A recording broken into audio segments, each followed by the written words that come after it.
Hello, everyone, and welcome to Aisha's Blunt Biblical Advice. I hope you're all doing well. And I have another insightful scripture for you, taken from Proverbs chapter 26, verse 20. It says, "Without wood, the fire goes out, and without gossip, the quarreling will cease." So, this scripture uses the analogy of a fire, and that of uses an analogy of wood fueling a fire. So the more wood you put in a fire, the fire grows bigger and bigger. Similarly, if there's no quarrel, no slandering, if there's no gossiping and slandering, the quarrel will cease. So, first of all, who is a gossiper? Who is a slanderer? Well, according to the Cambridge Dictionary, a person who slanders someone damages their reputation by making a false spoken statement about them.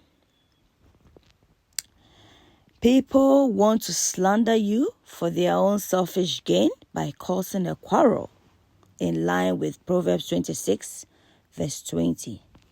Let me cite an example. For example, I made an order on eBay, and yesterday it was marked as delivered. So normally I'll get an email notification to say they are going to deliver the item or it's been delivered. Well, when I went back to eBay to check on the status, it says the item has been delivered. So I opened my door. Of course, nobody knocked on my door. So I opened to see if the parcel has been left maybe on my doormat or whatever it is. Unfortunately, this wasn't the case. So immediately I came back, I closed my door, sent a message to the seller to say that this item has been marked as delivered. However, I haven't received the item.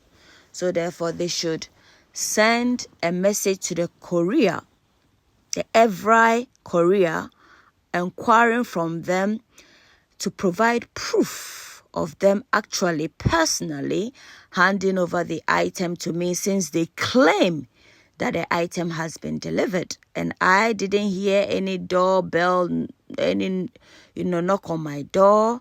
And clearly when I opened the door, the item was not on my doormat as well. So the seller replied back with a photographic proof of the item being delivered to somebody else's door. So the courier, I know the courier of Evra is a Nigerian, left the parcel in front of a neighbor's door. So how on earth am I supposed to know? Since clearly that isn't my door, that doesn't make sense. So what is the motive for doing that? What is the motive for doing this? And the fact that, so where, in this case, where did the slandering occur? The slander occurred whereby they placed the item in front of somebody else's door and marked the item as being delivered, as if to say they actually delivered it to me or to delivered it on my doormat, which was clearly not the case.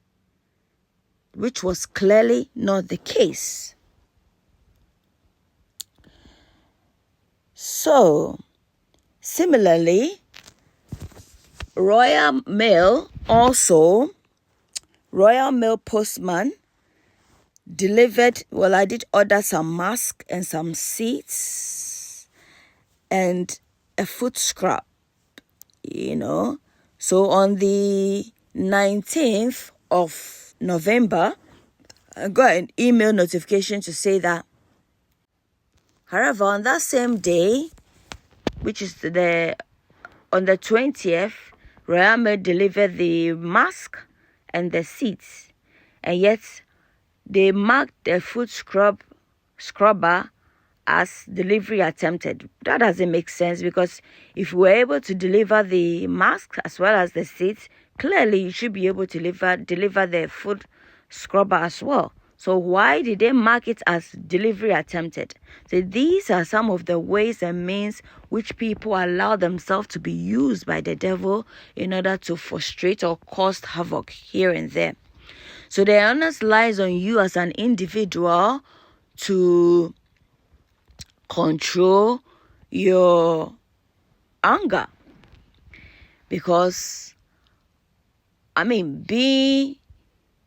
what is the essence of, like somebody once said, you cannot become a ruler of an empire if you cannot rule over your own anger. So I choose not to allow these people to, make me bitter or make me angry, because all this is a form of being childish. What are the motive in doing all these things and lying and doing this? It's just to cause, quarrel or to cause trouble here and there. Anyway, what do you think will happen if I react in such a circumstance? Obviously, it's going to result in a quarrel and what have you. And I choose not to do that. Well, what does the Bible say will happen to slanderers? Well, the Bible in Psalm 140 verse 11 says, "May the slanderer find no place on the earth. May evil pursue men of violence and strike them down."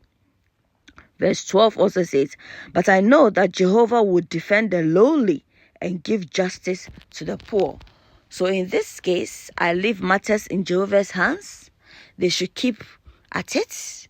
And the time will come when Jehovah himself will take vengeance in his hands and act swiftly. So I hope this scriptures will give you some sort of motivation to know how to handle, situations when they do come. And please like the video, comment, and share. Thank you.